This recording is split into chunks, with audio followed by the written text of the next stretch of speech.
Face pissed off, miss shit off course. Which way shit's going? Spent too much time in hibernation. Sleep, what went wrong? Things changed from lift off up until the destination was reached. Mind and body weak, gone from the stress on the brain.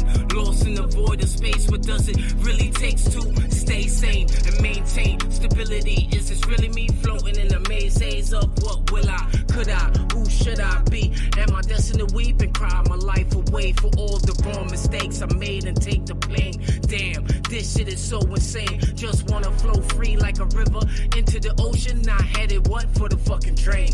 Life caught up in disarray. System malfunctioning. Made days instead of paydays. Red light blinking. Thinking, where's the green? Hoping this is a dream. It only seems to be a nightmare. Scared, pure fear of the unknown. Where's here? Do you know what I mean? Journeys through the galaxies at light speed. Please, just catch me.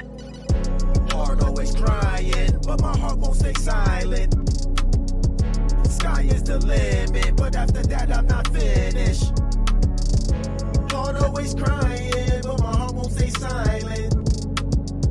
Sky is the limit, but after that I'm not finished. Yeah, I'm ready for liftoff, like a hooper when it's tip off. Yeah, I'm ready to score, ready for war. Polishing my floor so I can shine like a diamond in the store. I sparkle like the son of Allah, creating rain, hail, and earthquakes, the God in the flesh. And they say God makes no mistakes. From natural disaster to calm and laughter, I'm balancing the scales like a yin-yang master. Emotional intelligence is energy intelligence. The wise use the mind to align with the elements. Health is a benefit.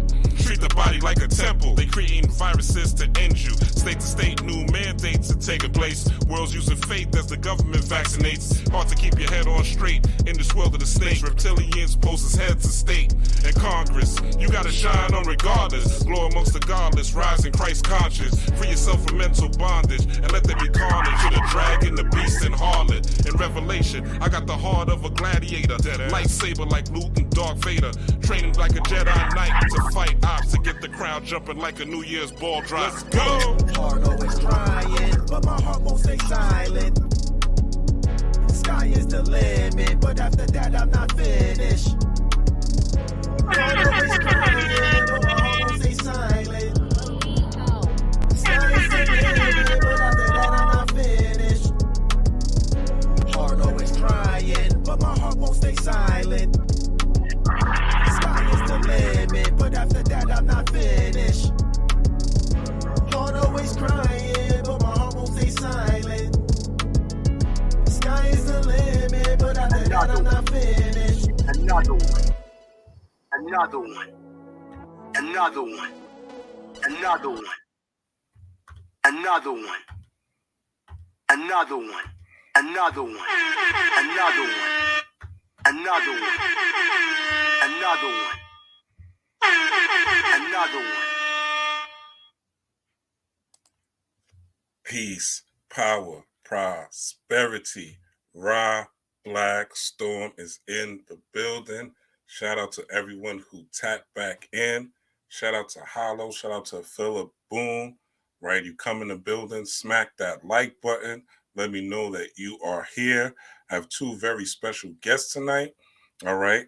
Y'all know I've been putting that work lately, but I have special guests to help me do some of this heavy lifting. All right. Do some of this heavy lifting. So y'all know me, Rob Blackstorm, your spiritual, metaphysical, occult, esoteric guide to the galaxy. and beyond. We have another great giant, great genius, the Professor, Michael Bell. We have another colossal giant, mega genius, mega mind, the God, Adika Butler. Peace. Peace to the family. Peace to the family. Peace to everybody. All right. Philip, Paulo, CN1. Let's get it started, okay? Want to have this conversation, right, about the third eye and AI, okay? Artificial intelligence. You know, nowadays there is a lot of fear associated with artificial intelligence, gentlemen. A lot of fear, you know, and hey, rightfully so, right? We're not going to discount the yang side and just focus on the yin, right? There is serious things happening. I saw this deep fake video where they had this guy, well, not a deep fake video, but this Twitter account, Tom Cruise, right? And with this guy had his face as Tom Cruise, and he was with Lil Uzi Vert, he was with Paris Hilton, right? But it looks just like Tom Cruise. He's moving around like he's Tom Cruise. Shout out to Bobby Smurda. I think that I'm Tom Cruise, right? And he does literally look just like Tom Cruise. You couldn't tell, right? They had deep fakes of Obama where people were, white people, right, were putting on this app, AI app, and they had Obama. Chat GPT, right, is on the rise. People are writing articles. People are doing college essays on Chat GPT, right? These things are on the rise. Talk to us a little bit about AI geniuses and some of the things that we're seeing, some of the fears that may come up. I'm going to tap into Akonundrum's page, pull some things up that we could talk about. I think she's really at the forefront of the talking about a lot of these AI things, at least as far as what I've been seeing on my page. And, you know, we'll have a conversation tonight to, you know, talk about, is it AI or is it the third eye? Should we reject the AI? Should we focus strictly on the third eye? Or should there be an amalgamation of both, what they call transhumanism coming up? Let's talk about it. Whichever one of you brothers want to go in, the floor is yours. I'm here as a student. Indeed. I mean, I'll go first. You know what I'm saying? You know, peace to everybody who's in the building right now. I mean, you know, this is a really significant and important conversation, you know, and I just want to make it clear, like, this is not a anti-technology conversation. You know what I mean? We're not here to advocate, you know, like going back to living the way people lived, you know, mirroring how they lived 4,000 years ago. Technology is here.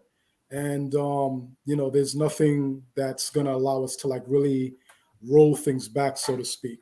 But I do want to direct the conversation towards us having a certain level of autonomy within the emerging sphere that we're seeing, you know, with artificial intelligence.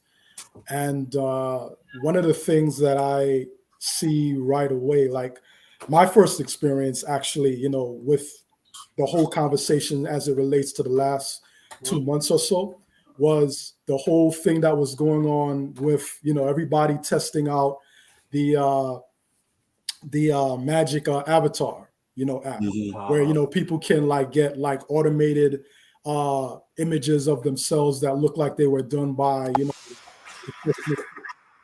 know, like real artists, you know what I mean? Full and all of that. So I, you know, tried it out and I was like, you know, I could see where this is still in the developing stage, but I'm projecting 5 years out, you know, it's probably going to be something to be reckoned with. And I'm thinking about, you know, like how people who are traditional canvas painters, you know, like how they feel about it, how people who are graphic artists feel about it.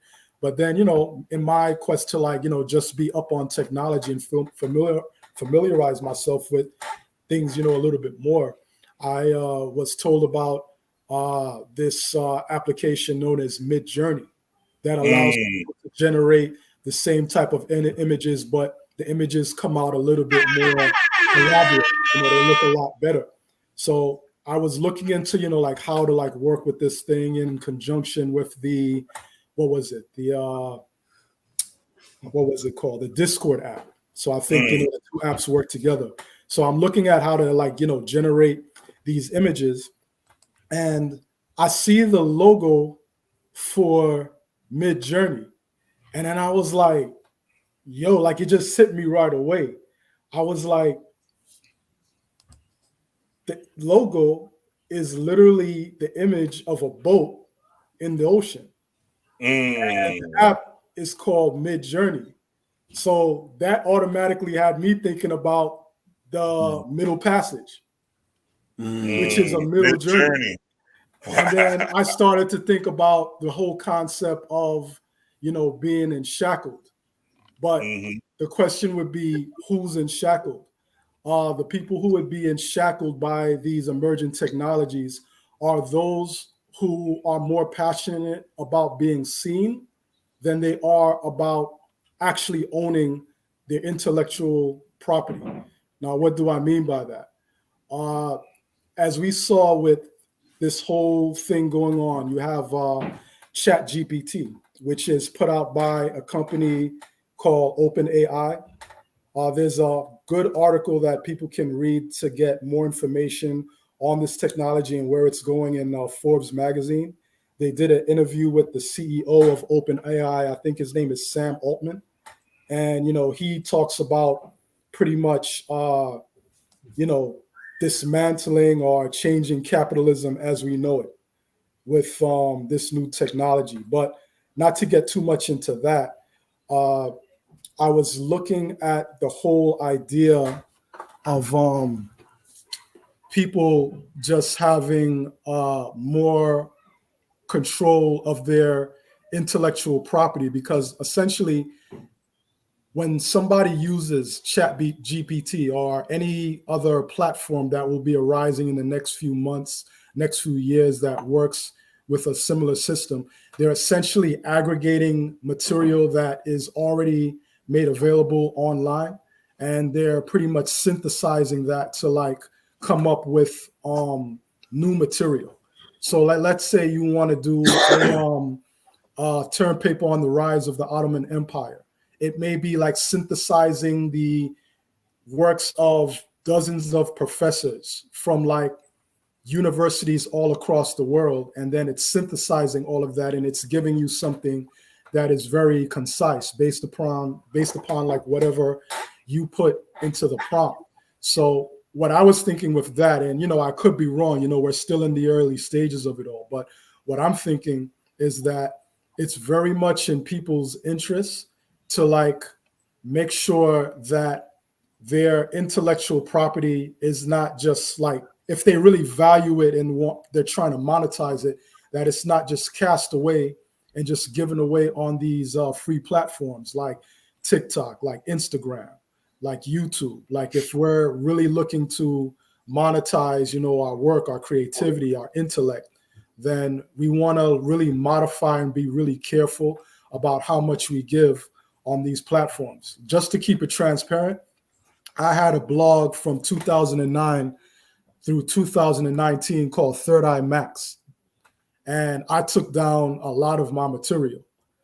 You know what I'm saying? Because I'm not trying to have my content being ChatGPT where somebody could put into the prompt, I want to, have, something written on this subject, kind of like the way Adika Butler does it. And then it goes across the net, aggregating my material. And then before you know it, somebody's able to write a whole book where it sounds like a 2017 version of me. You know what I mean? Yeah. And, some people might say, well, oh, that's petty, but I might have other plans for my work that I don't foresee right now at the moment. So I want to make sure that I'm taking the steps to protect what is mine in an age where you put something out there on a public platform, it's out there. You know what I mean? And there's not a lot that you can do about that. So I think it's very important that we own our work. That way, as this technology develops, I think you're going to have platforms where people are developing companies like the Chat GPT, but it's going to be structured in such a way whereas you as a creator can go to these entities and negotiate the use of your material for a fee. You know what I mean? Like you sell your material, provided that the platform, their mission statement, what they're about is in alignment with your personal values. Mm-hmm. You know what I'm saying? So I'm thinking about like how we can move forward where we're able to negotiate through the ownership of our material and not have it where someone just, pretty much, just herbs us like, yo, I got that. That's mine. Like just yank your chain off and walk off with it. And you just standing there like stuck on stupid and you can't do nothing. Because when you look at like just one painting that's generated through these AI apps, they may be synthesizing literally 1,000 different paintings, 100 different paintings that look just like what you have in front of you that was generated from just countless different artists. So no one of those artists can come forward and say, oh, you're biting my style, because it's an aggregation of like potentially lots of different people. So it's very, significant that we just have the idea of autonomy in mind.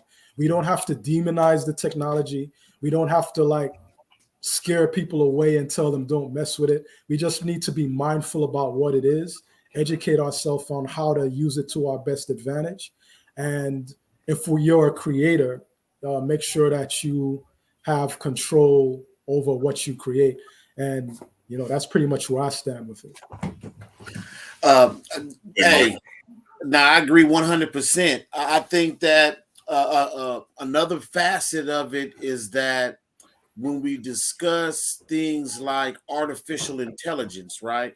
And like Adika just dropped, intellectual property, right? Intelligence, intellect, all that is implied. Now, think about this part. At one point, we were considered more than a chair, less than cattle, property. Mm-hmm. Our intellect has always been stolen. Our genius has always, well, I won't say always, I say in recent memory, our intellect has been repeatedly stolen. Now, I'm gonna tie that into the fact that what I think a lot of the fear surrounding AI is that a lot of people, not just us, not just melanated people, we feel as though intellect is not only something that's superior to beast and machine, but it makes us unique. But we know that intellect is really it's not even a physical or tangible thing.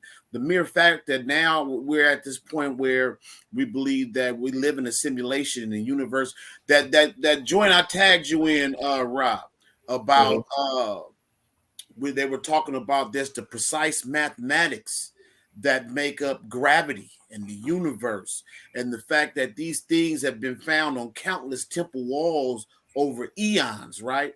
We see these mathematical codes. So we find out, just like how I feel, just like my emotions, emotions, I try not to claim them because they come and go. Where did they come from? You could be having the best moment of your life, and then you remember in the 5th grade when you might have peed on yourself in front of that girl, and then your whole mood just dropped. Where did that come from? Where did that come from? So I try to remind myself that emotional damage. Emotional damage. Intellect is not the unique identifier, right? Even in Kemet, they felt like the brain, which is what catalogs and basically it's like a little chip, stores this information. It was considered mush once you left. It wasn't the be all end all. And I'll say this too. I got this book here. I want to show something real quick while we talking. Dark Light Consciousness by Edward Bruce Bynum, right? Classic. This is a dope book. I just want to read a couple lines real quick. This is in chapter 3, the spine, brain, and the deep brain core. He starts it off in this chapter. The flesh beyond the senses is woven light. Goes on to quote the Bible. The lamp of the body is the eye. If therefore your eye is good, your whole body will be full of light. So we tend to think that what makes us special is our intellect. And so the fear comes from the fact that we already know that AI and computers can compute faster than us. It can pull information and tie together way faster than us. So for a lot of the fear that I see is the fear of losing what you think makes you unique. And we tend to think that this is the first time in the history of this planet that there has been technology. I won't even say belief. I'm of the knowing that in times past, technology was just more organic. It was still technology. You know, we've all, most of us have seen where they've taken motherboards out of computers and blew it up, and it lined up with the Giza Plateau. It is lined up with Chichen Itza. All right, wait. My son tapping out on me. It's all good, bud. So we know that technology is not new or unique. Buddy, need you to close that door for me. All right, good looking. And so I just think that a huge part of the fear is, especially for those who have just realized I got melanin. I got melanin. So I'm Superman. I get my power from the sun. I got the curly, I got the 9 ether hair. I just realized that I'm special. And now here comes something that threatens to it threatens to take away that uniqueness. And so you look at computers, they say because I personally I don't know, but they're saying that computers can't contain a certain amount of melanin, right? That in that chapter in Edward Bruce Bynum's book, he talks about the fact that it's melanin, and the more access you have to it, which actually allows you to escape this flesh body, which is nothing, and attain that vehicle of light, that conscious body. And I'm gonna say one last thing, and now move on. Another fear, because most people in this country, even especially the ones who swear I ain't never been to church, I ain't no Christian, but they have a Christian mindset. And what most don't realize is that they are now in the position of Lucifer. What I mean by that is, when Elohim said, let us create man in our image, Lucifer was like, you got me twisted. I can't bow down to that. I'm not praising man. So here we are in this current epic, and we're saying, behold, this is the greatest. And so now all these other people, unbeknownst to them, they're now siding with who they think is the Illuminati worship. But they now have the same thoughts as Lucifer. I refuse to acknowledge something lesser than me, something that I saw be created. And so I think that's a weird little dichotomy that nobody's exploring. You have now taken the side of what you consider to be evil, because technology at the end of the day is just like the human body. It's just a tool. Now, does that tool possess? Now, the tool possesses the potential to outpace you only if you stand still. Exactly. Right. If you stay where you are, like you were saying earlier, Dika, if you cool with just posting your every thought, taking pictures of all your food, and Googling answers and stuff, that's your penultimate cool. But this AI is gonna either push you to either get better or get left behind. And so evolve or die is the narrative. And then I say one more. I know I said one more, but this is last. No, go ahead. Keep flowing, man. Keep flowing. We picking up what you're putting down. You're on fire right now. Think about this. This is a real life conversation I had. Somebody who's a good friend of mine. I almost hope he ain't on here because he's gonna know I'm talking about him. We were talking about AI, and he's never been to church. He's attached AI and the chip, the mark of the beast. He has all these Christian symbols attached to AI, Illuminati, what they doing to us. And so I'm saying to him that, first of all, who says the mark of the beast is a chip, right? But the main thing that I hit him with that he couldn't really bounce back, because I'm pro AI. Me too. And I joke all the time, but I always say I can't wait to upload my consciousness in the Skynet and rain hellfire down on Earth. I'm tired of you niggas, but anyway. No, but seriously. When the automobile first came out, do you know what it was called? By the average person, It was called an infernal machine. Infernal implies hell. And there were a lot of people who said, I don't need this newfangled contraption making all this noise and smoke and pollution. It'll never outdo the horse. The horse will be around forever. And so my same guy I was talking to, he commutes to work. I said, so tell me, do you want to pull up to the club or to work on a horse? Or you want to hop in the car? Right.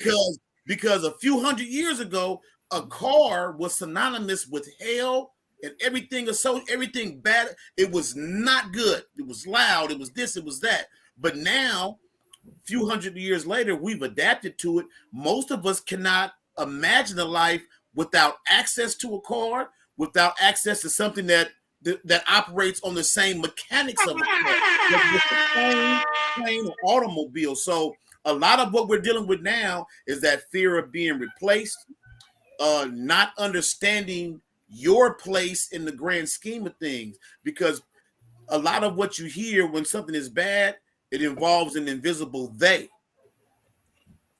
The them. What about you? Because you can tell me what the Illuminati's doing and how they manipulating, but what are you doing? You know what I'm saying? So I just think that a lot of the fear is it's like what makes you old. A good friend of mine who I consider a mentor, he ain't in the flesh no more, but he taught me something. Man, this dude was he was like 13 years older than me. So you can imagine when I was 16, I used to be like, why is this 29-year-old dude hanging around me? You know, go hang out with the other old people. You know what I'm saying? But he told me at a young age that that's how he stays young. He's whatever's going on, he was going to be a part of it. And so most people have an infernal machine mindset right now. I don't need nothing but my Galaxy. I don't need nothing but my Samsung. Like the jerk. I don't need none of this. All I need is my Samsung, my EarPods, and my laptop. I don't need nothing else. But things are progressing. And to be stagnant is to stand still. That means you're being left behind. And so a lot of people, sadly, they are stuck. They're stuck in 89. They're stuck in 90. I don't do the Facebook. I don't know how to make send an email. I don't know how to send an email, man. And that's crazy. Just on that topic alone, Obama was the first president to ever send his own email. Nobody before Obama knew how to create their own. Isn't that incredible? Really? I didn't know that. They said Obama was the first president to send his own email. Prior to him, none of them even know how to do it. And this is who people are. You know, so it's like technology. That's crazy. That's crazy. Yeah. That's insane. But it's conceivable. Yeah. It's conceivable. Yeah. That people just can't something new.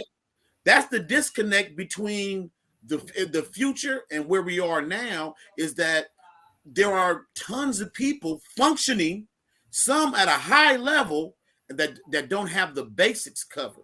You know what I'm saying? And so, and some of these people who have platforms on social media, and they just share their fears and poison other people, because we're in this age of Aquarius where this water is being poured out, right? But you still got to be mindful what well you're sipping from.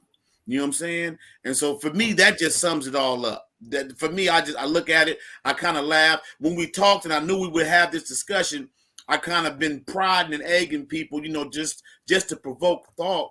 But I've heard very few people outside of a conundrum, very few people who've had positive mindsets. Everybody feels replaceable, right? Yeah. And that feeling of being replaced is because most people are like a Fred Flintstone or something. They at work pressing, like a Homer Simpson. Your job is just to press a button, you know, and you love your job. But if you can't press that button, that don't mean that you still can't earn a living. That don't mean that you still can't survive, let alone thrive. See, most people think the fear of being replaced by AI means how I'm gonna feed my family. 1,000 different ways. Start a garden, as a matter of fact, might just change your whole mindset. But there's a dozen ways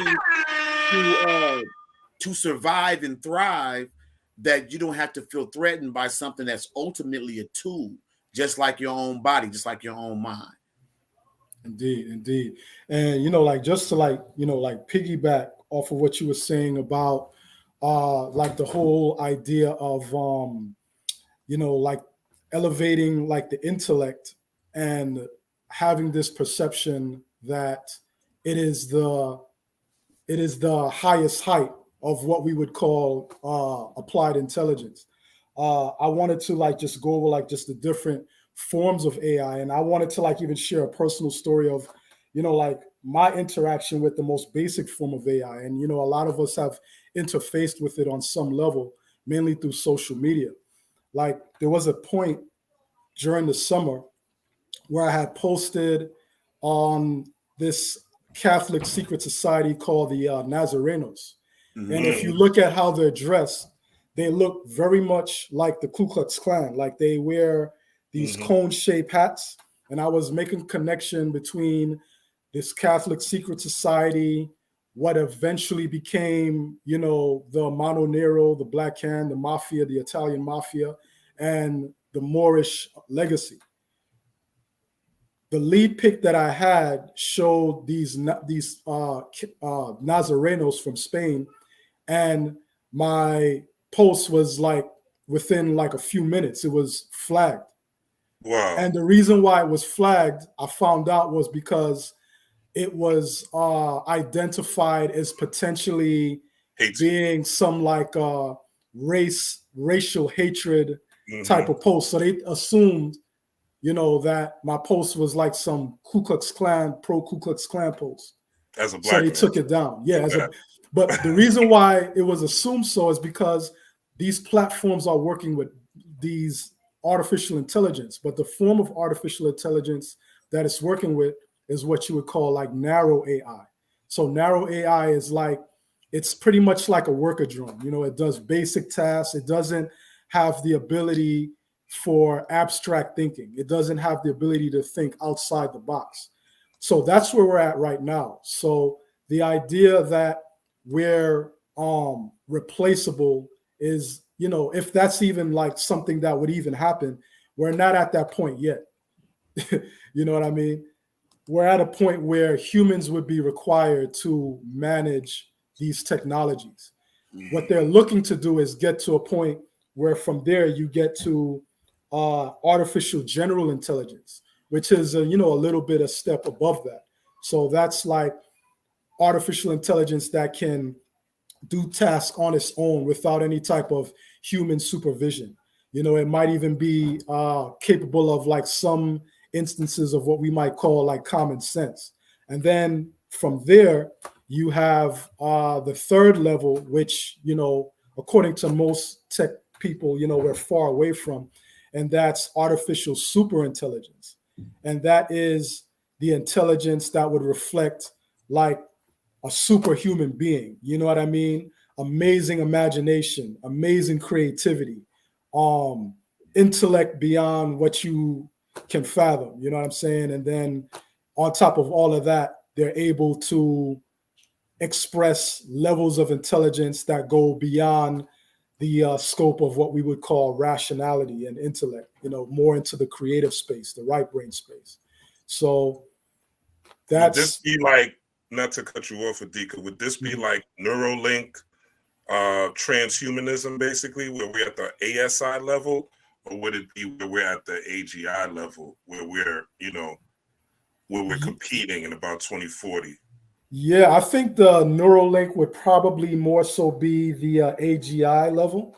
Okay. And the ASI would be, you know, a little bit beyond that, where it's pretty much, you know, its own entity, and it doesn't necessarily need to have that fusion between organic humanity and machine, so to speak. But, you know, like you can see just by looking at this graph, you know, we're far away from that.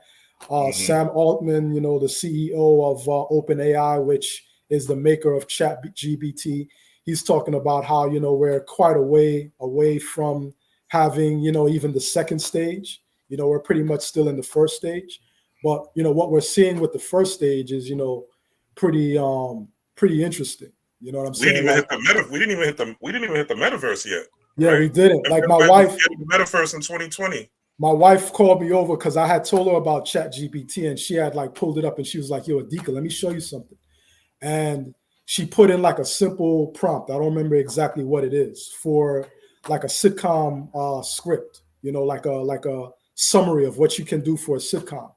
And she put in this prompt, and it produced like a whole synopsis of what the sitcom can be about, and it even gave like potential episodes for the Mm. sitcom, where if you're a creative person with some type of imagination and like ability to like do something for self, you can take that, modify that, and flesh it out and make something dope out of it. But I was really blown away by just the level of workability of it and realism of it. Like just by putting in that prompt, you had like a whole thing. But it doesn't go beyond like what we can offer like as human beings. But I think that if you're a creative person and you're looking to leverage your creativity as a creator in this new emerging economy, because we have yet to see exactly where it's going to go. We're going to find out a lot of new things within the next 5 to 7 years. I think it's good to position yourself where you own your creative material so that you can go to these platforms and make it work for you. So there's no need to be alarmed. There's no need to have fear, but I think it's wise to like just be mindful and have control of your content. What does that process look like though, Adika, as far as, because the AI artists, right, they're complaining that they're stealing their art, right, because of the way the AI just compilates it. So what does that ownership process looks like as far as owning, how does that even work? How are we even patent or, copyright an algorithm? It's crazy, man. Like I look at, just the aspect of it, in terms of, being like an independent publisher. You write books. You probably don't want to have like too much like dense written content, that's available where it can just be like grabbed up, but you can still put forth material that allows people to get a taste, get a sense of some of your content, and then you can use that content that you put in the public sphere to drive traffic and interest over to like what you might be putting out, whether it be a book, whether it be music, whether it be other forms of art. But when you get to the aspect of just the canvas painters, like people who paint, people who do that level of art, I'm not really sure, at this point, how to like really get around that, because it's like, how do you know what I can do as a painter if you can't see it? You know what I mean? Yeah, I don't think you could ever hijack like a Banksy, like some of the. I'm just thinking of Banksy, but there's a ton of like a Kerry art. I forgot his brother's name, Kerry Ann something. But like these famous artists that's selling art for like millions, of dollars. I don't think AI is ever going to replace you having like a book. I think AI is going to prove to be an aid to people who are really passionate about these endeavors. You know what I mean? People who really love to draw and paint, people who really love to write. I think it's going to allow them to further distinguish themselves. You know what I mean? It's going to be a time for like people to really get into themselves. You know what I mean? And get more into being a producer as opposed to being a watcher or a consumer. You know what I mean? People would be better served instead of like spending like hours upon hours like scrolling through social media. Like learn a skill, learn a craft, or if you already have learned the craft, like refine your skills in that craft. If you make music, really work on refining your songwriting capabilities. You know what I'm saying? If you're a writer, like really get into your research, and not look at these platforms as the be all and end all, because at the end of the day, we don't own it, and we don't really have a lot of say with, like what people do with it. Like we have all kind of like legal agreements that we enter into when we even open up accounts on these platforms. So yeah, man, I think that's pretty much where it is. You know, I don't think it's something for people to be afraid of or worry about, but you know, just position yourself where you can make the technology work for you, and you are not working for the technology. Go ahead, Mike. I see you bubbling over there. Yeah, I don't know if you brothers know. And then this is tying into what Adika was just dropping. 19 Keys. I was watching it was it's like a symposium he gave in London or something recently. I caught a little bit of it. And he said there that how he utilizes AI, somewhere he learned of a study that the average adult, after like 19 pages of reading, their attention starts to drift.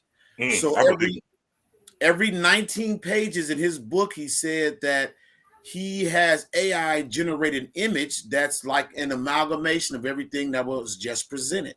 And so what came to my mind was what made that so crafty and ingenious to me was that actually, now I'm coming now from like an occult standpoint, that image is now like a sigil that encapsulates the last 19 pages you just read. So you can actually stare at that image and you can get everything and that was his purpose.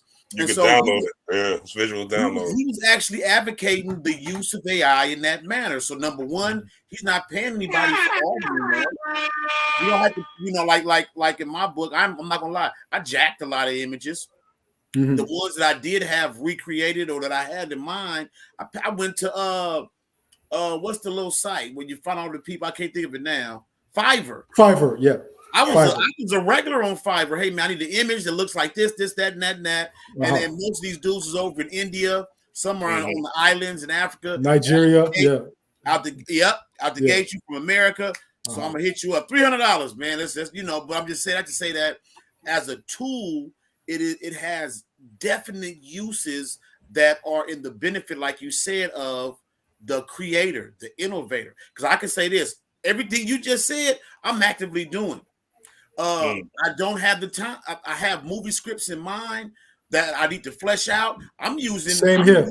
I'm using AI to flesh it out for me and give me somewhat of a shortcut and help me get some of this dialogue down and things like that.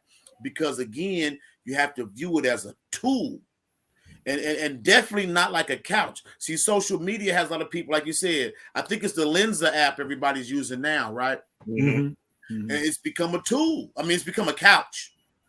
It's become a couch where you just sit on it and, you know, play around, do whatever, you know, yawn, take a nap, might eat a snack while you're sitting on it.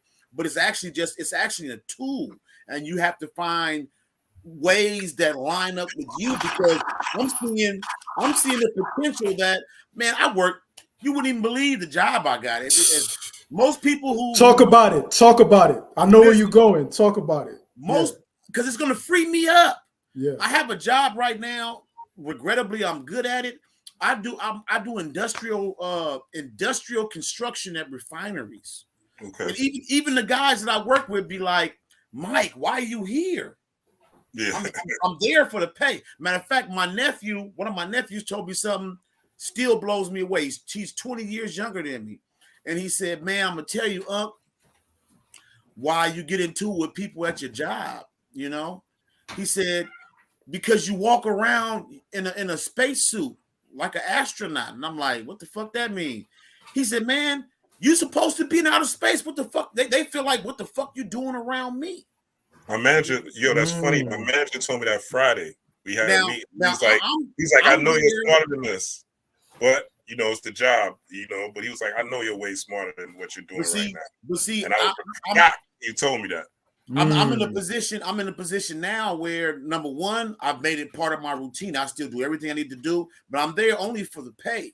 But I keep saying to myself, these tools exist to free me up from that, because again, I can see that that's offensive. It's offensive for me to be walking around with the reflective shield on. I got the boots and the air pack on my back, and I'm walking around discussing mathematical equations so I can land on Jupiter but yet I'm right here rubbing shoulders with the next person, right? Man, So it's like The Incredibles, bro. it's come on. Come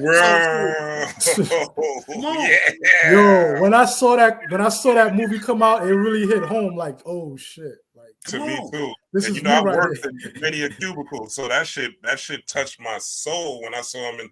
And I, you know, you see me, I'm a big dude, so seeing him cramped up in that cubicle, that shit was like a mirror reflection to me. It was like it ate at my soul for quite some time after I watched The Incredibles. For real, it had me in a state of mind.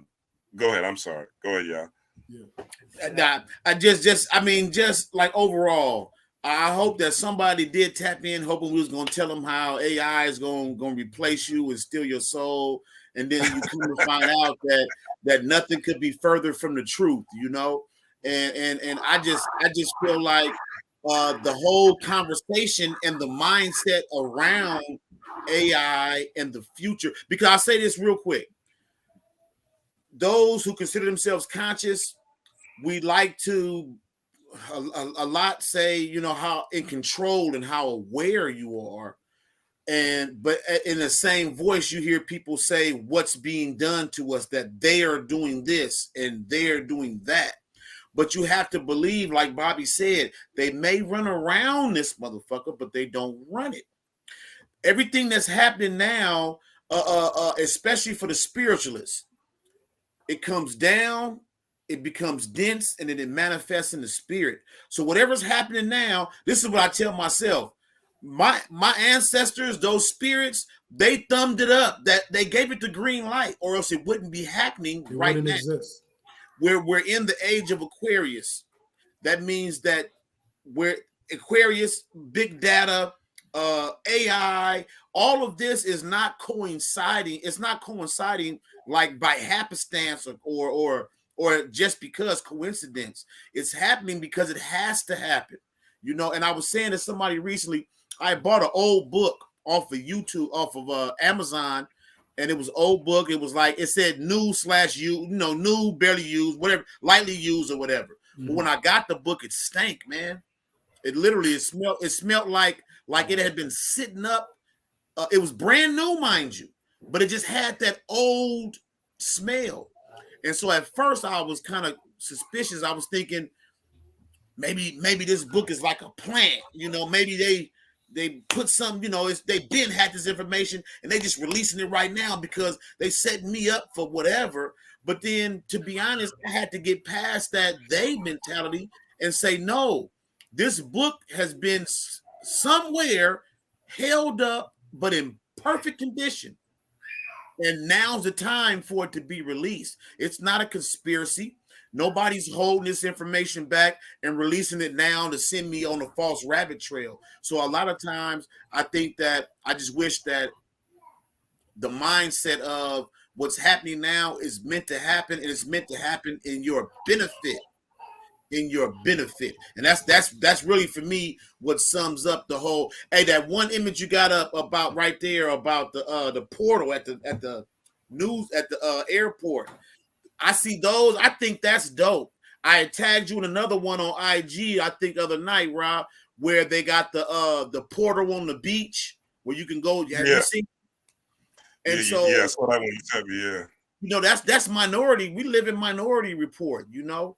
And so I think that where it's headed is almost inevitable. People are only slowing it down, but you're not going to stop it. And I say you're never going to stop it. Yeah, you're not going to be able to stop it. Just to like add to your point, like I was watching years ago. I was watching this. It was on YouTube. It was a 1979 or early 1980s Ted Koppel interview where he was the moderator for this conversation taking place between two different people. One was advocating the use of computers and the other one was against it.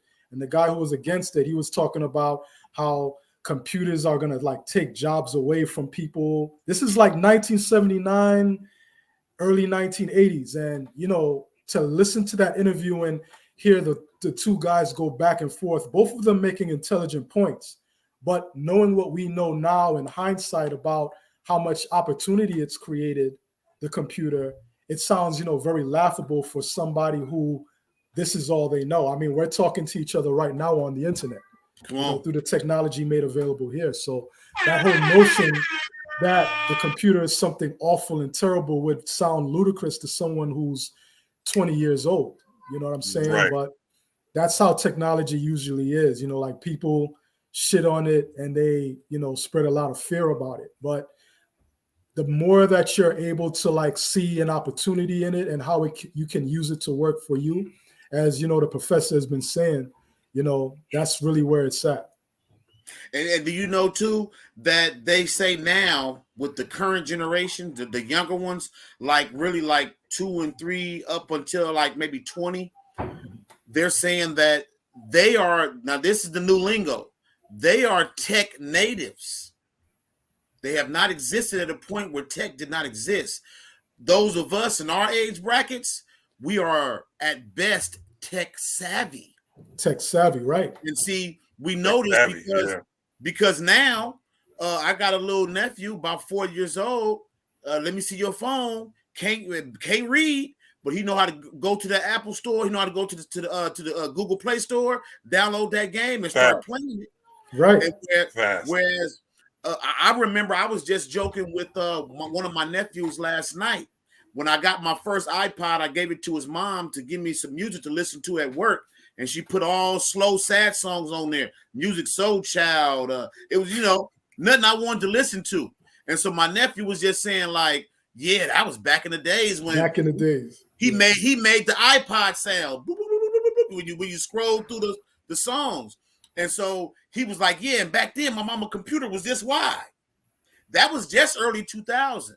Whereas now we carry these pocket computers in our hand. You know, it's just mind blowing. But that distinction for me said a lot, that I can't claim to be a tech native, no matter how good I get.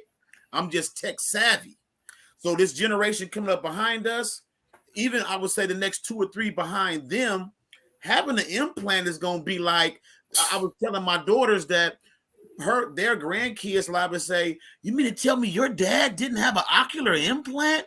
Oh, wow. Right. He was really like born in the You feel me? Because it's coming, and it's just like you said, those who choose to stand still get left behind. It's going to happen anyway.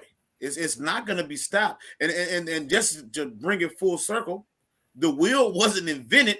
It was rediscovered / reinvented. It was just improved upon. These ideas are in a continuous cycle. They might take different forms in different ages, because like right now, me personally, I'm convinced that we're in the golden age of the bronze era. Mm-hmm. It's like this is like a Kali Yuga, and we're headed towards that diamond, that gold, right? So, but even though it's in like the bronze era, it's still a golden age of this bronze. So that's why we have these technologies and these things going on. But that's also why you can look back just 300 years ago, and we had no child labor laws, all these other horrible things going on, and you look and see where we are now is because the age we're in is like we're on the cusp of even greater things. The climax. Yeah, exactly. But this is the best that this era exists in at this moment. The climax of this era. Yeah. The climax of this era. Yeah. That's the best way I could put it. Exactly. Yeah. I feel that. What do you guys think about, like I was showing those dogs, robot dogs, and those are the things that scare people, like the robot police dogs and the robot military and things like that. My counter to that is that we're electrical beings as well. We're electromagnetic, right? And I think the more that we tap into our powers, right, we can shut that shit down through the waving of a hand, through the movement of what do they call mudras, right? Like Doctor Strange and things like that, right? The more we tap in, because those things are made up of earth elements. What do you guys say to that? Yeah, I mean that brings me to the Bob Marley song Redemption Song. He said, "Have no fear for atomic energy, because none of that gonna stop the time." He's talking about nuclear weapons, but it's the same principle at play. You know what I mean? we can, like fear monger about what all of these people are coming with. I remember like over a decade ago, I read this book called Wired for War, and it was talking about how they were working on like real life transformers that can transform into a tank and then into a robot and blast the shit out of you. You know what I mean? Mm. So that's what they were talking about like over a decade ago. And, we're far removed from that. But is it something we're gonna, like obsess about? These people are developing what they're developing. We gotta be clear and concise about what our agenda is, what our mission statement is for ourselves as individuals and for our families. And I think that really, I feel like over the next 5 to 7 years, the conversation is going to shift from, oh, AI is doing this and AI is doing that. And it's going to shift over to ownership. Do you own your shit? Because if you own your shit, none of that matters. You're going to find a way to integrate all of the things to come into what you're doing.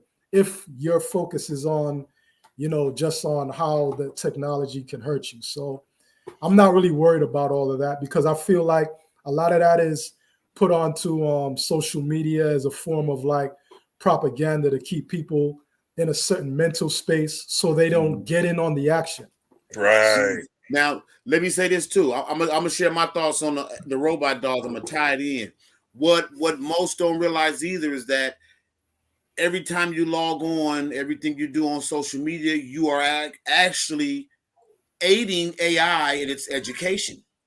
So, like when you said about the post you did, I remember the post with the cone. Look like I remember that.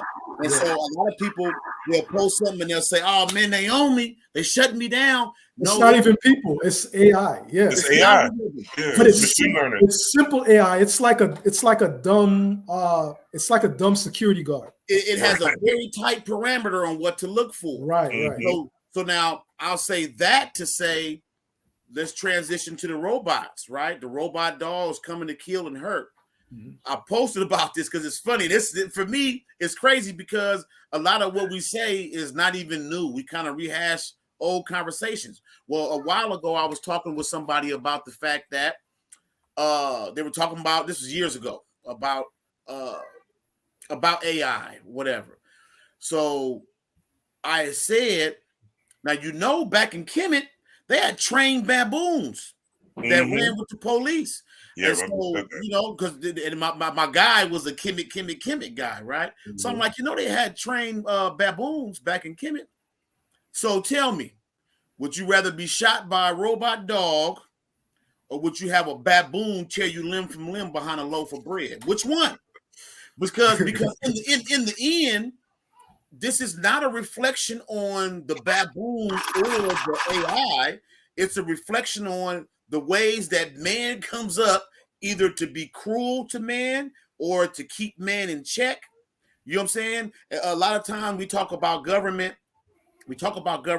Our language, the language we're speaking now is Latin, Greek, and Romantic based. Govern, of course, means to rule over. Mint or minty actually refers to the mind. So they rule us through the government. They govern by the minds of the people. Perception. If you do fear, you don't even break no traffic laws, but you worried about an AI robot dog. Man, that dog is here to serve me. It's here for my benefit. I don't have any fears of and not that it's saying it won't be abused any more than, and that's why I use Kemet as an example, because we do tend to place Kemet on this higher scale. But man, to me, I would be more, because both a baboon and an AI both do not possess what we consider discerning intelligence. So I've stolen a loaf of bread. I got either this AI robot on my heels, which are liable to shoot or malfunction, or I have a baboon on my heels. I'm not saying I prefer either one. You know what I'm saying? But if you got to steal that loaf of bread, just get away with it, my dig. Don't worry about which one you want to come after you. You do what you got to do, and you do your best to adapt and evolve according to the situation. But when I see those robots, like you said, though, I think that what's going to mirror, just to tie it in with what you said, Rob, I think that what's going to mirror the evolution of AI and its capabilities is what we see now at this beginnings of what we call mass consciousness, right? So more are going to realize what can be done with the human body, which I think is part of the reason why we don't even have a lot of real foods to fuel. C. Freeman said that as your consciousness grows, your body will demand better fuels. Mhm. Well, right now, I don't care if you go to organic section. Man, who said that was real? Well, get really organic, yeah. Well, I mean, the one thing that blew me away about the food aspect, it was a KT the Arch degree. Said he had went to the islands and he was like 2 or 3 miles away from the marketplace, and he could smell onions. He could smell mangoes. When you walk into the grocery store, you don't smell nothing but cold air and plastic.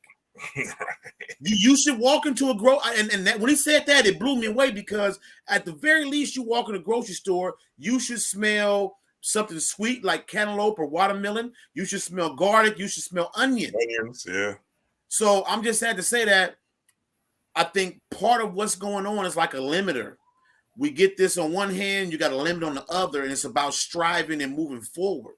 So at some point, I do think that what we can accomplish with our minds, using our body as a vehicle and a vessel, I think that will continue to grow along with the AI, because their technology never manages to quite outpace us. You know what I'm saying? So at one point, they said the 1 minute mile was impossible. No, first it was 3 minute mile. And then that one person said, I do you one better. I'm going to knock out a 1 minute mile. Mm-hmm. And then but prior to that, nobody could hit the 3 minute mark. And then so technology always is actually, now I'm saying it out loud, it's like technology forces us to level up, because the things that we got all these books now, we can read about mudras and chakras and kundalini energy. And for most people, it's brand new, but this is old game. And it's the same as with technology, old game. And now that I said out loud, I see it now for what it truly is. It's the ultimate motivator. It's the ultimate motivator. Yeah, when times get tough and when things change, you either evolve, like I said, or die. Yeah. Like the plant in my house, when the sun shifts, the plant is going to move to where the sun is. It's not going to sit there and die, right? It's not going to stop growing because the sun is shifting. No, it's going to adjust. Like I move my plant from one spot to another spot, and I literally see the plant moving and branching out and extending in a whole different direction than when it was on this side of the house, because of the way the sun is shifting. So it never stops growing. It never stops evolving. And you should never stop growing and stop evolving just because there's new technology. Learn it, adapt to it, right? And move forward. Adik, I know you seem like you was chewing on something. You had some fat you was chewing on. Go ahead. No, I was just listening to what you were saying, man. And I pretty much, agree with everything that's been said. I was even, earlier somebody had made a point in it, when he was talking about the baboons, I was thinking about, even the idea of, what was it? I can't remember the name of the software. It's a software that allows people, I sent you guys articles about it a couple of weeks ago, where people can get solutions to problems, or they can get input from people who existed in history. Mm-hmm. Yeah, I remember that. It could be like 50, Biggie 60 Smalls, years ago. Bob Marley. Yeah, Bob Marley. Plato, you can get like input from Karl Marx on like the current state of global economics. But what I immediately saw as a flaw in that whole technology, in that whole system, in that whole software, is that it was very deterministic, in the sense that it was based upon the assumption that the Karl Marx or the Bob Marley or the Malcolm X or the whoever you want to pull up, the Albert Einstein, that person would be frozen in time and not be shaped by the experiences that they would be having that they could only have in the organic world. Right. It's saying how they would solve problems based upon who they were back then. But Right. who they were The back then 1920s was and totally 1800s, shaped. or Yeah, the exactly. 1700s. But Yeah. who they were back then was totally shaped by what was going on at that time. That So to time. be able to like say, okay, we're gonna project what that person can offer this time and think that that is a true representation of who they are, that is very logical. It's logical, but it's Right. very flawed. Yes. It doesn't work. You know what I mean? So we need to keep in mind that a lot of these technologies are being cultivated and developed by people who are genuinely brilliant.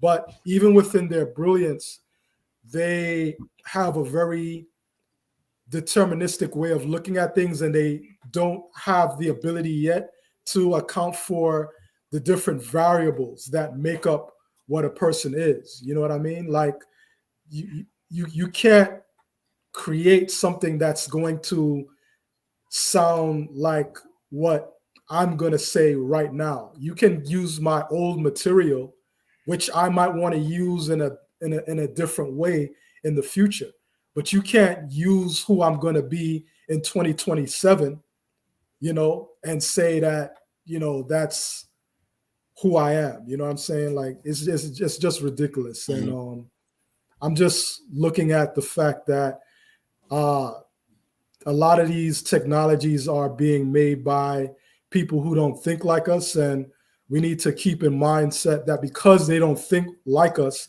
that's actually an advantage strategically for on that works in our favor. Because if you can't think like me, then you can't plan for what I might be able to do. And if you can't plan for what I might be able to do, then that gives me an opportunity to kind of like change the whole landscape of what you think you have a monopoly on. Mm-hmm. And that's one of the basic tenets in Sun Tzu's Art of War, right? Mhm. You know, if you want to call it a war, if you lack the understanding or on how your opposition is moving, that gives you the benefit. That because we have a clear understanding of how they operate, right?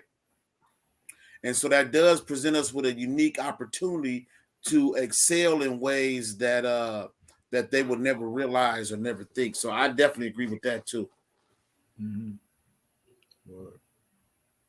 Yeah, the AI conversation is an ill one to have because, you know, artificial intelligence is never going to beat artificial intelligence, right? The intelligence that comes from our own heart, and that is an evolving intelligence.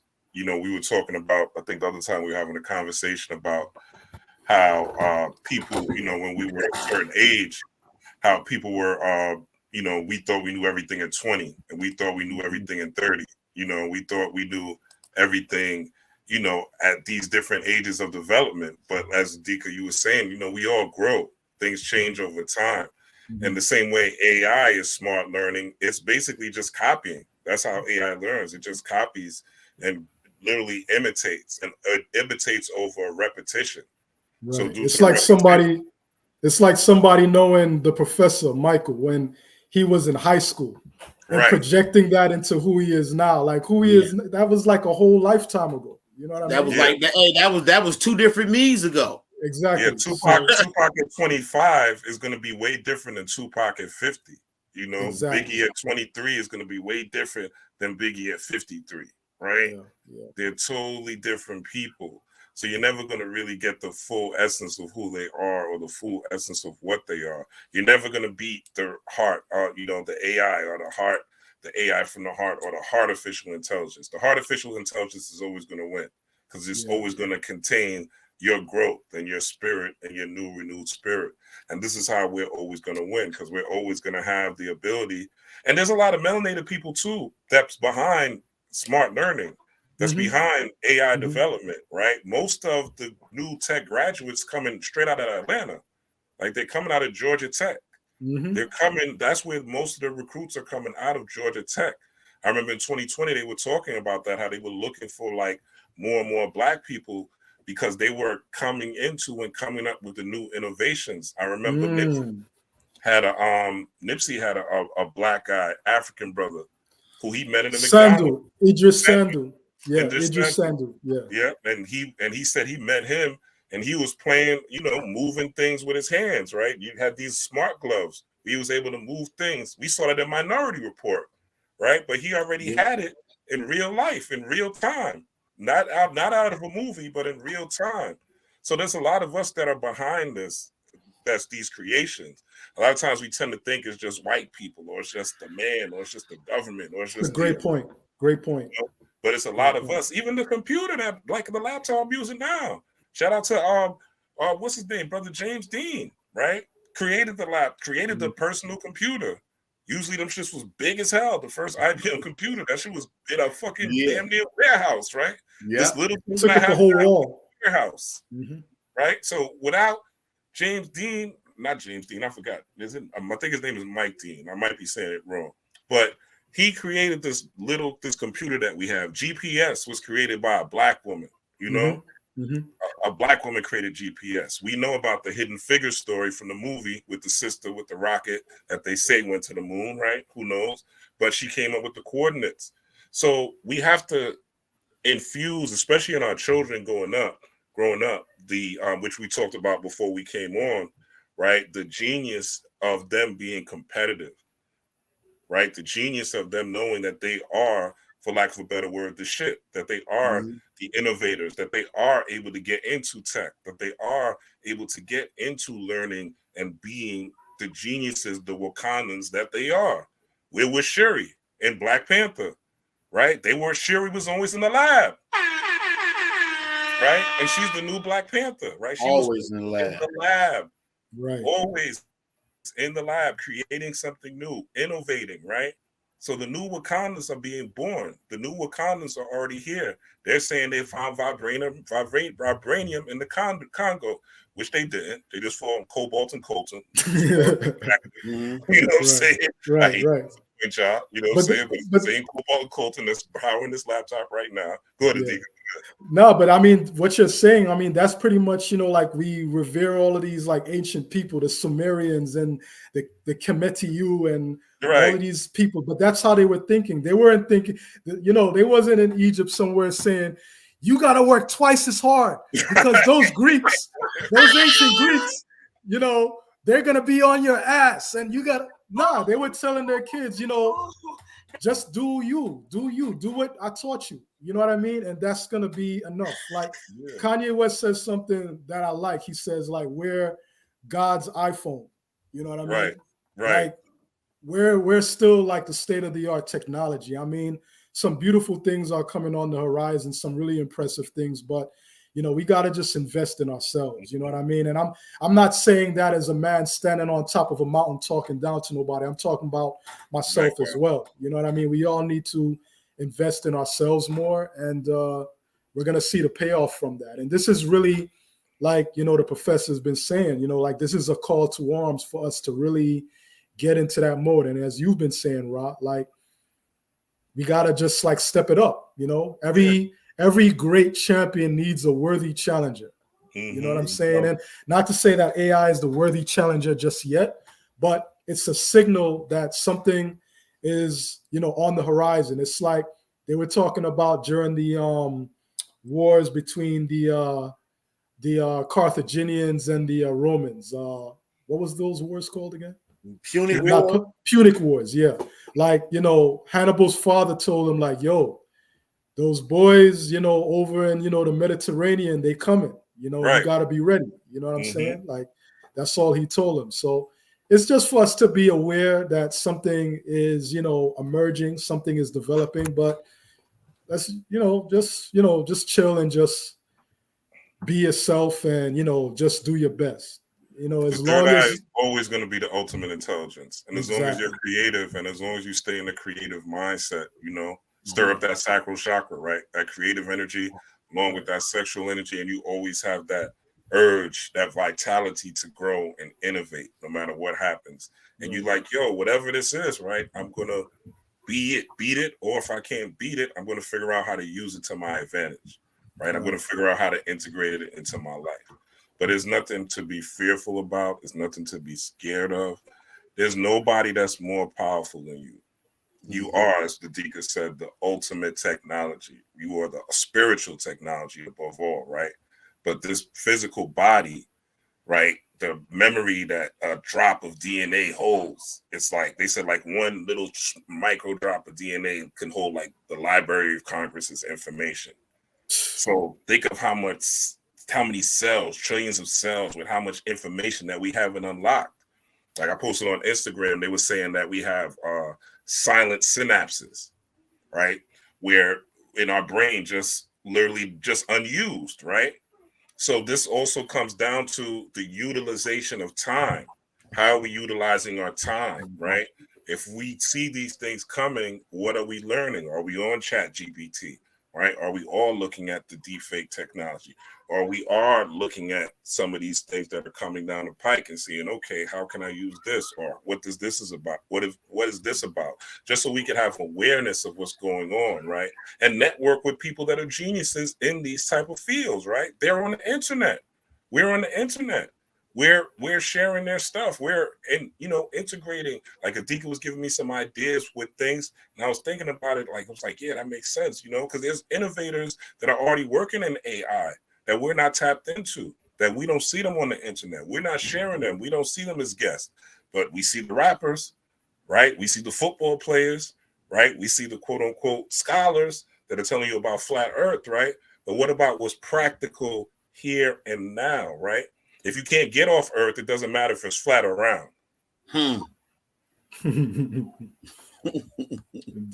That part. That part right there, man. If somebody who doesn't look like you to get off of earth, it doesn't matter if it's flat or round. Right? Your ass is still gonna be here. Indeed. Yeah. So I think that sums that up, man. Yeah, I don't want to keep you brothers too long. Anything, where you guys are, how we can get in contact, what the offerings are, and then we should close it out. Go ahead, Adika. Yeah, man. People can find me on Instagram at Adika Butler. My book, The Homie and Modern the Homie, it's back. And people can find that at mindglowbooks.com. Once again, that's mindglowbooks.com. And this was a pleasure. Really enjoyed myself, man. All right. I'm gonna say this as a follow-up for Adika. When you go on Mindglow, you're not just getting books off of there, man. We got that wearable gnosis there. I got some good. This right here is one of my favorite hoodies right now. Yeah, a lot of people tell me that's their favorite hoodie, man. That's crazy. I gotta get the cream of Sufi joint. This right here has sparked so many conversations. Yeah, can't believe it. Can't believe it. It's eye catching. I'm gonna say this for myself. You can catch me on Instagram. I am who I think I am. Facebook, Michael Bell. I'm even on TikTok, the Professor 781. If you, I have 3 books out, 2 kids books, and there we go. The Occult Meaning of Masonry, its symbols, and the chakra system. I was about to release the workbook to that book, but I realized the only reason I was putting out the workbook because it had too much information. I got a lot of feedback. Break that down, condense it, give me some workable stuff. So what I did was I immediately went to a workbook, but then I said, nope, I'm going to put out a primer. And then after the primer, then I'm going to release the workbook. So I'm working on the primer now and more of an introductory and to kind of put, I'll say kind of take the training wheels off, right? Because just for that purpose, I keep something going on, real active. You can catch me, like I said, Facebook, Instagram, TikTok, on YouTube. It's Occult Topics with the Professor, and that's about it, man. That's about it for me. Oh, The site is pillarbookpublishing.com. If you any one of my sites, you can tap in, and the link is on all of them. You can tap in and find a link. Pillarbookpublishing.com. Indeed. Yeah, this great conversation. You guys know me, Rob Blackstorm. You're here. You can follow me on Instagram, Rob Blackstorm. Follow me on Facebook, Rob Blackstorm. Instagram is Rob_Blackstorm. Facebook, Rob Blackstorm. You can even follow me on I'm not going to be using that page as much, but Watson Rob on Facebook. Also, I have my author copies of my book, Occult Magic Mastery. Yes. Manifestation, Miracles, and a Free Mind. I kind of was shitting on myself, right? Then I actually went back and reread my book, and I was like, yo, this shit, me and Sucha Dula, we did a good job. So it's me, Sucha Dula, we put this together. Have author copies. You can inbox me, hit me on my email, which is, well, you can go to my page, but you can hit me on the email, right? Give me your address, hit me off. It's $30 for the copy. It'll be signed. I'll put your numerology in there. I'll even show you the angel that goes along with your particular, the angel and the demon that goes along with your particular psychology. So you can kind of have a grasp on what you could work with and the type of deities that you want to work with and things like that. So dope. I got mine. You get yours. Yes, yeah.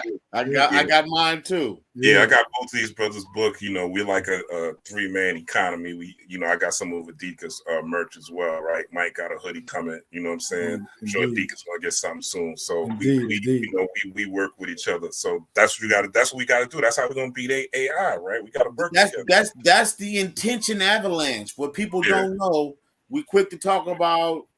They destroyed Black Wall Street, but today we spend billions, right? And you don't share nothing from your friends. You don't share your friends' stuff. What you got to do is you support those around you. Now, even if, let's say you selling something I don't need and have no desire to purchase, at the very least, I'm going to help you advertise what you got going on. And I'm going to make sure that others know, because that's another thing that social media provides is everybody has a platform, right? And we got these means of word of mouth. Like I said, I wear this hoodie the most, especially when I'm feeling myself, right? I rock this hoodie, and then you'd be surprised how many compliments I get, and I tell them where to go check it out, man. You're going to get you one, and this and that. So this is how we start that avalanche of intention. Intent. This is not by accident. That's why when I find out it's one of my folks, one of my people, you got something going on. If it's a book, I'm gonna cop that joint. If I can, I'm gonna leave a comment. I'm gonna make sure that, you know what I'm saying, because this is we have a billionaire Black Wall Street at this very moment. Word. And so that's the only way we can take advantage of it. You do have a platform, So to add to that, I want to, just even bringing it back to like just us as like melanated people, I want to dispel a lie that we've all heard, and we've heard it, we've said it, in moments of anger, but it's a lie, you know what I'm saying? And that is, we don't support each other. That is a lie, man. That's bullshit. Man. As I was even on this interview, I got an order come in before I even mentioned, the website, you know what I mean? So it's like we support each other. We don't do it on the level that we would like.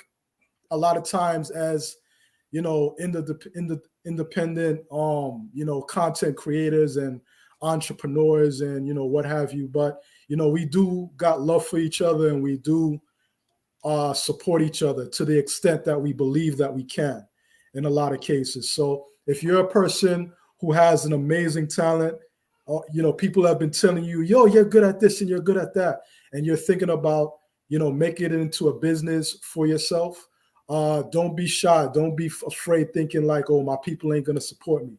Your people will support you. But, that doesn't mean that you can go without developing like, some type of like business plan, even if it even deals with the bare bones of the whole enterprise. But use chat to GPT, whatever you want to do. It'll give you a business plan. Figure it out. And the bottom line is, the people you might be looking to support you, maybe they're not like you, because your vibe attracts your tribe.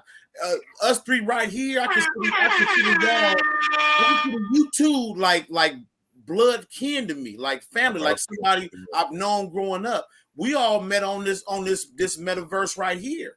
And to say that I support you, where I'm gonna be honest with you, I got those that I grew up with and kicked the dirt with, man. When they found out I started a publishing company, well, you don't got no advertising, wrote the book. You got your book on Amazon. And so I'm just saying that you have to realize sometimes it's the people you want to support you. Your tribe is out there waiting, like on like in Baku. Mbaye, you know what I'm saying? Everybody waiting to check behind you. But you got to just find your tribe. I love that image you painted. Jesus, right? Right? The story, the myth of Jesus, he had to leave his hometown because they didn't accept him, right? He had to leave Nazareth in order to get the people because they didn't believe that this little boy was the savior, right? They didn't believe that he had the Christ consciousness and the Christ energy and the magical ability because they knew him, you know? So most of the people who support me are people that I don't know in real life. People know I do readings. People have literally done readings with me. You know, I got family members that I've literally done face-to-face psychic readings, clairvoyant readings for them. And they don't support me. It's strippers in Atlanta. Right? You know what I'm saying? Who help me pay my child support every month, literally by doing readings, right? It was coming through Thursday and Friday. Yo, talk to Shaniqua. Shaniqua, yo, talk to Rod. Blah, blah, blah, blah. There's some that ghost watch me. They'll never hit the comment section, right? But they'll hit me on the side. Yo, I saw your video. That video was fire. Boom, boom, boom, boom, boom. So don't look for always your friends. Put it out there. Create, especially with this full moon and Leo energy that's here right now. There's no planets in retrograde. Innovate, innovate, and be bold. Put it out. Learn how to market, right? Go to YouTube University, right? Take your time away from Netflix. Take your time away from the basketball game. Speak on it, man. From the football game. Speak on it. Self-investment. Invest your time wisely. It's the most important. She wants to talk to you for 3 hours, 4 hours. Not tonight, baby. I don't care how good she look. When you got your things pumping and your business pumping, guess what? You're going to look better. You'll turn into a sexy animal.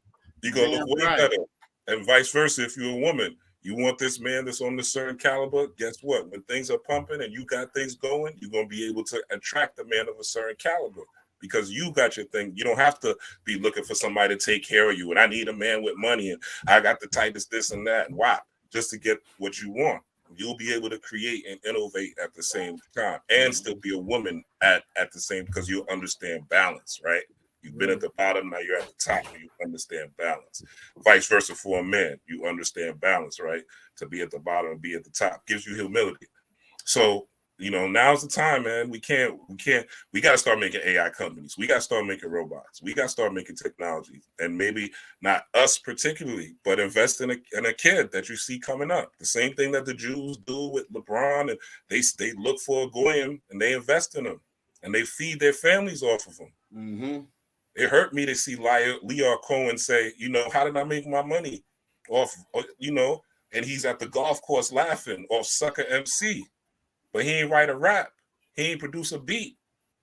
He ain't put on the Adidas suits. He ain't do a show. And he's there laughing at his golf buddies talking about he made money off Sucker MC. So those times are over. Like Khadija said, we got to start owning shit. Like the professor said, we got to start building, right? And not only that, we got magic in our hands, baby. We got magic. Mm-hmm. Magic. Mm-hmm. So the magic overrides all of that. You know what I'm saying? The occult. We got it all. We got it all, man. All of that, right? So we got to do some real root work and real transformation. And we got each other. Yeah. And we got each other, right? CMB, we all we got. You know what I'm saying? Word. And yeah, I think we're going to close with that, man. All right. I appreciate y'all. Look, shout out to everybody who's in the building. CN1, Harold Potter, Junkyard Jedi, Hal Vegeta, that spiritual homie, Sacred Grove. Nexus 66, Pablo 69, CN1, Philip Boone. I appreciate y'all. Thank you for coming. Some of y'all came all 3 videos last night, earlier video, next video. I am beat. I'm going to sit back. I'm going on a mushroom trip tonight. That's going to be one of my That's what's up. That's I'll what's be up. traveling into the real metaverse, right? The Netaverse, right? I'm gonna Yeah, try man. to Hey, I tell you Hit something. the like button, share, you know, Hey, tell Rob. people about the channel, man. Hey, Please, Some Rob. fire on here. My Yes, daughter saw me Saturday. I got my little shrooms. I got ready for the road, you know. yeah. You know, I'm micro dosing, you know what I'm saying? Okay. My daughter was like, so you just really just doing this? This is what you do. Yeah. Yeah, I ain't hiding. Right. All right. Ain't nothing wrong. Tell us about the psilocybin. Shoot. That's right. Yeah. Shoot. When I started my mushroom trips, man, this is you getting Rob Black Storm, right? This is stuff that's healing me and transforming me, you know. Come on, So man. but I do it during specific times. I'm not doing it to play. I'm not doing it to go to the club. I'm not saying there's nothing wrong with it. You know what I'm saying? I'm doing it and I go literally into meditation, and then after meditation, I have my whole ceremony where I'm dancing, music turned up, right? I'm in here two-step into some music, right? It's a whole thing that I'm going to do tonight, right before I go to bed. So I'll be tired of work tomorrow, but you know, this is the real work, right? Yes. This is the real work. Yes. Elevated. All right, with that said, y'all, Peace to the God. Peace to the gods, man. One love. It's a pleasure. Always.